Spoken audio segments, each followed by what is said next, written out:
ভুয়া স্বাক্ষর ও স্ট্যাম্প জালিয়াতি করে ট্রান্সকম গ্রুপের ১৪,১৬০ শেয়ার আত্মসাতের মামলায় ওই কোম্পানির সিইও সিমিন রহমান ও তার মা শাহনাজ রহমান সহ ৬ জনকে অব্যাহতি দিয়েছে আদালত। সোমবার ঢাকার chief metropolitan magistrate Mohammad Mostafizur Rahman এই আদেশ দেন। গতকালকে এই মামলাটি চার্জ গ্রহণের জন্য দিন ধার্য ছিল। বাদী সাজরে হক আপনার উমরা পালনের জন্য সৌদি আরবে থাকার কারণে উনি উপস্থিত থাকতে পারে নাই। ওনার পক্ষে আমরা সময় চেয়েছিলাম যে গতকালকে যে চার্জ গঠনের জন্য ছিল ওইটা চার্জ হিয়ারিং না করে পরবর্তী একটা দিন ধার্য করার জন্য, কিন্তু বিজ্ঞ আদালত সেই সময়টি উনি দেন নাই, নামঞ্জুর করে উনি আসামিদেরকে ওই মামলা থেকে অব্যাহতি বা ডিসচার্জ দিয়ে দেন। লতিফুর রহমানের স্ত্রী শাহনাজ রহমান বর্তমানে ট্রান্সকম গ্রুপের চেয়ারম্যান। অব্যাহতি পাওয়া বাকিরা হলেন ট্রান্সকম গ্রুপের পরিচালক মোহাম্মদ কামরুল হাসান, মোহাম্মদ মোসাদ্দেক, আবু ইউসুফ, মোহাম্মদ সিদ্দিক ও শামসুজ্জামান পাটোয়ারি। আসামিদের বিরুদ্ধে অভিযোগ গঠনের মতো উপযুক্ত উপাদান না থাকায় তাদেরকে মামলার দায় থেকে অব্যাহতি দেওয়া হয়েছে বলে আদেশে জানানো হয়। ট্রান্সকম গ্রুপের প্রতিষ্ঠাতা লতিফুর রহমানের ছোট মেয়ে ও প্রতিষ্ঠানের পরিচালক সাজরে হক ২০২৪ সালের ২২ ফেব্রুয়ারি বাদী হয়ে গুলশান থানায় এই মামলাটি করেন। জনাব লতিফুর রহমান সাহেব মৃত্যুর পর ওনার কোম্পানি ট্রান্সকম গ্রুপের ২৩,৬০০ শেয়ারের মালিক ছিলেন তিনি। উনি মৃত্যুর পর ওনার বড় মেয়ে সিমিন রহমান ১৪,৬০০টি শেয়ার ওনার নামে উনি নিয়ে নেন বা আত্মসাৎ করেন এবং সেই সংক্রান্ত আপনার ফর্ম 117 সহ কয়েকটি স্ট্যাম্প জালিয়াতি করেন এবং এটা নিয়ে যখন মামলা হয়, ওনার ছোট মেয়ে সাজরে হক যখন মামলা করার পর পিবিআই এটা তদন্ত করে এটাতে চার্জশিট দাখিল করেন এবং অভিযোগের সত্যতা পায়। এই অবস্থায় পর্যাপ্ত প্রমাণ থাকার পরও অভিযোগ গঠন না করায় পরবর্তীতে উচ্চ আদালতে রিভিশনের কথা জানান আসামি পক্ষের আইনজীবীরা। এই অর্ডার এগেনস্টে আমরা সংক্ষুব্ধ এবং আমরা এটাতে রিভিশনে যাব এবং আমরা রিভিশন দায়ের করব। মাননীয় আদালত একতরফাভাবে মামলাটি আসামি সময়ের আবেদন নামঞ্জুর করেন এবং আসামিদের পক্ষে তার অব্যাহতির আবেদন করেন আসামি পক্ষের আইনজীবীরা। বাদী পক্ষের আইনজীবীকে কোনো ধরনের কপি না দিয়ে, শুনানির সুযোগ না দিয়ে আসামিদেরকে এই মামলা থেকে অব্যাহতি প্রদান করেন। এই মামলায় ট্রান্সকম গ্রুপের বাদীপক্ষ এই মামলায় সংক্ষুব্ধ হয়েছেন। আমরা এই মামলায় মহামান্য হাইকোর্টে যাব।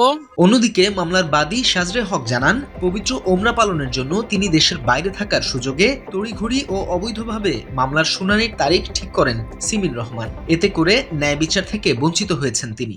৪ তারিখ ভোরবেলার ফ্লাইটে আমরা উমরাতে আসি। আমার হাজব্যান্ড আরশাদ হক এবং আমরা উমরার উদ্দেশ্যে বার হই দেশ থেকে।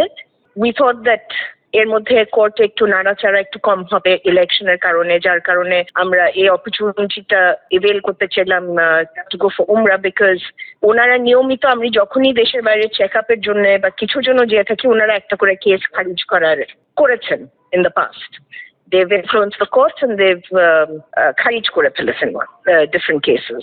They've done the impossible this time. এবার আমাদের চার্জশিট গঠনের দিনটাতে আমি রিকোয়েস্ট করেছিলাম কোর্টে, আমি একটা দরখাস্ত দিয়েছিলাম ডেটটাকে একটু পেছাবার একটা টাইম পিটিশনের জন্য, যেহেতু আমরা দেশের বাইরে আছি। বাট ওইটা তো কোর্ট তো সেই মানে আমাদের ওটা শুনেই নেই, রিজেক্ট করে দিয়েছেন পুরাপুরি। Additionally, ওনারা কিন্তু কেসটাকে পুরো খারিজ করে দিয়েছেন সেদিন, which was absolutely ridiculous. এটা হয়েছে গতকাল। তৃতীয় পক্ষের প্রভাবে এমনটা হয়েছে বলে অভিযোগ করেন সাজরে হক। তিনিও মামলাটি নিয়ে উচ্চ আদালতে পিটিশন দায়ের করার কথা জানান। I'm just completely flabbergasted by the way the lower courts in Bangladesh have been working and the influence that Simin Rahman and with the forces that be, ওরা যেভাবে ইনফ্লুয়েন্স করে যেভাবে ডিসিশনগুলি বার করছেন কোর্ট থেকে। যেদিন চার্জ গঠন করার কথা সেদিন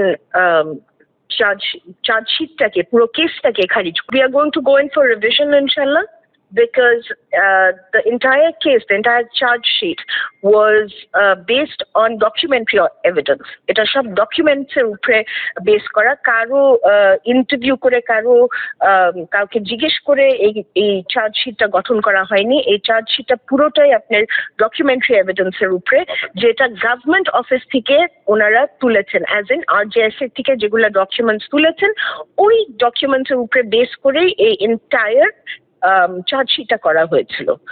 সো এখানে আপনার room for error is zero. এখানে আপনার চার্জশিট না গঠন করার কারণটা ইজ রিডিকুলাস। এর আগে গত 11 জানুয়ারি পিবিআই এর পরিদর্শক মামলার তদন্ত কর্মকর্তা সাজেদুর রহমান 6 জনকে অভিযুক্ত করে আদালতে অভিযোগপত্র দাখিল করেন। অভিযোগপত্রে বলা হয় 2020 সালের 13 জুন ঢাকায় শেয়ার ট্রান্সফার সংক্রান্ত বোর্ড মিটিং অনুষ্ঠিত হয়। সেই মিটিংয়ে সাজরে হক, তার ভাই আরশাদ ওয়ালির রহমান উপস্থিত না থাকলেও তাদের স্বাক্ষর দেখানো হয়েছে।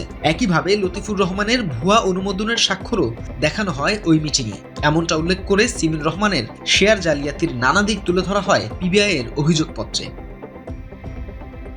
সিমিন রহমানের অব্যাহতি পাওয়ার এই বিষয়টি নিয়ে ফেসবুকে একটি পোস্ট দিয়েছেন আল জাজিরার অনুসন্ধানী সাংবাদিক জুলকারনাইন সায়ের। ওই পোস্টে তিনি বোরকা পরে আদালতে যাওয়ায় সিমিন রহমানের উদ্দেশ্য নিয়ে নেতিবাচক ইঙ্গিত করেছেন। অন্য সবসময় বোরকা না পরলেও আদালতে কেন বোরকা পরে মুখ ঢেকে হাজির হন সিমিন, সেই প্রশ্নও রেখেছেন জুলকারনাইন সায়ের।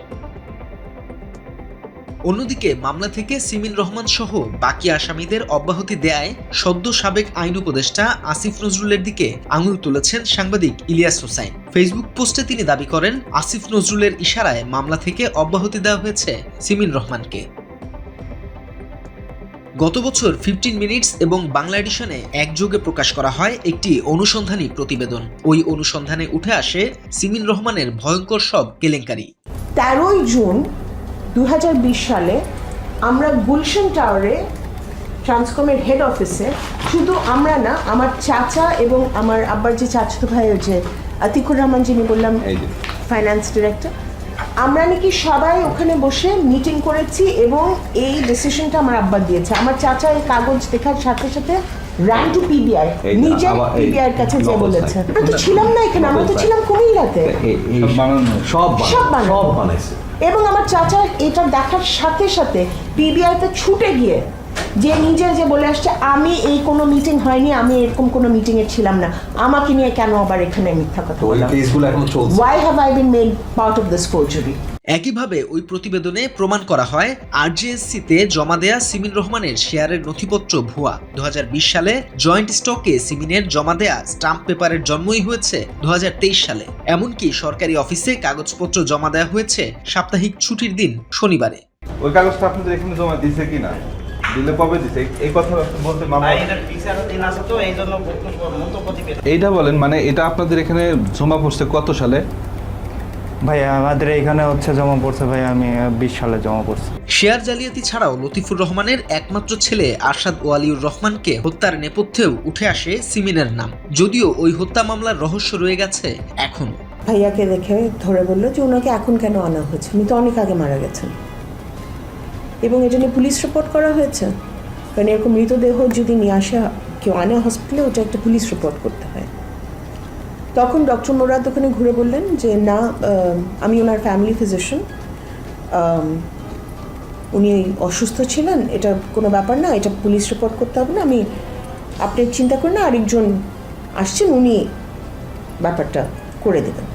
কোনো পোস্টমর্টম হয়নি, কোনো টক্সিকোলজি রিপোর্ট হয়নি, কিচ্ছু হয়নি। সিমিন রহমানের এসব জালিয়াতির পেছনে পরোক্ষভাবে মদদ দিয়েছে প্রথম আলো এবং ডেইলি স্টার। এই বিষয়টিও উঠে আসে অনুসন্ধানী ওই প্রতিবেদনে। মতি ভাই তখন আমাকে ফোন করে বললো যে আমি আপনার সাথে একটু কথা বলতে চাই। তখন আমি বলছি যে মতি ভাই আপনি এটা নিয়ে আমার সাথে এখন আসছেন সিমিনের পক্ষ থেকে, so you had a choice, আপনি সিমিনের পক্ষ থেকে বিভিন্ন কার্যক্রম গ্রহণ করা হয়েছে, তখন তো আপনি লয়ার হিসেবে আমার কথা চিন্তা করেন। মতিউর রহমান যে প্রতিদিন সারা জাতিকে করে প্রিচিং করে, সৎ হও, মানে থাকো, দুর্নীতি করো না, হি ইজ বেসিক্যালি অনৈতিক। যা করতেছেন সেটা অ্যাবসলিউটলি অনৈতিক। উনি একজন ক্রিমিনালকে সাপোর্ট দিচ্ছে। প্রথম আলো এবং ডেইলি স্টারের সম্পাদক মতিউর রহমান ও মাহফুজা নামের পক্ষপাতিত্বের জন্য ক্ষোভ ঝাড়েন সাজরে হক ও তার স্বামী আরশাদ হক। প্রথম আলোতে এটাকে পাবলিশ করা হচ্ছে, ফার্স্ট অফ অল এতটুকু একটা কলম করে, He was a sitting director. My brother Arshad Wali Rahman was a sitting director of Transcom Limited and of Media Star Limited when he passed away. ওনার খবরটা এতটুকু করে দেওয়া হয় এবং ওখানে বলা হয় যে উনি হাসপাতালে গিয়ে মারা যান। হাসপাতালে গিয়ে একজন মানুষ মারা গেছে বা অ্যান্ড ওনাকে মৃত হাসপাতালে আনা হয়েছে, আর টু কমপ্লিটলি ডিফারেন্ট থিংস। প্রথম আলোতে কিন্তু রিপোর্ট করা হয়েছে যে ভাইয়াকে হাসপাতাল নেওয়ার পর ভাইয়া মারা গেছে, উইচ ইজ আ লাই। প্রথম আলো and daily star both reported it as such. আসলে কার স্টেটমেন্ট দেখে এইসব আসলে ওনারা বলছে পারিবারিক সূত্রে জানা গেছে, তাহলে এগুলো কিন্তু এই ভাই মারা যাওয়ার পরে যার সাথে ভাই ক্লোজ ছিল, কারণ ওনার ভাইয়ের এই ডেথ আমরা কিন্তু জানিয়েছি। মিডিয়া যে কত পাওয়ারফুল এবং কত একটা থ্রেটনিং স্ক্যারি একটা জিনিস, এটা কিন্তু আমার ধারণা ছিল না। ইলিয়াস হুসাইনের অনুসন্ধানী এই প্রতিবেদনের পর নতুন করে আলোচনায় আসে সিমিন ও শাহনাজ রহমানের নানা অপরাধ। এরই মাঝে এবার শেয়ার জালিয়াতি মামলায় সিমিন রহমান সহ সব আসামিকে অব্যাহতি দেওয়া হলো। নতুন সরকারের কারণে দেশে ন্যায় বিচারের পথ তৈরি হওয়ায় সঠিক বিচারের অপেক্ষায় ভুক্তভোগীরা। News desk, Bangla addition.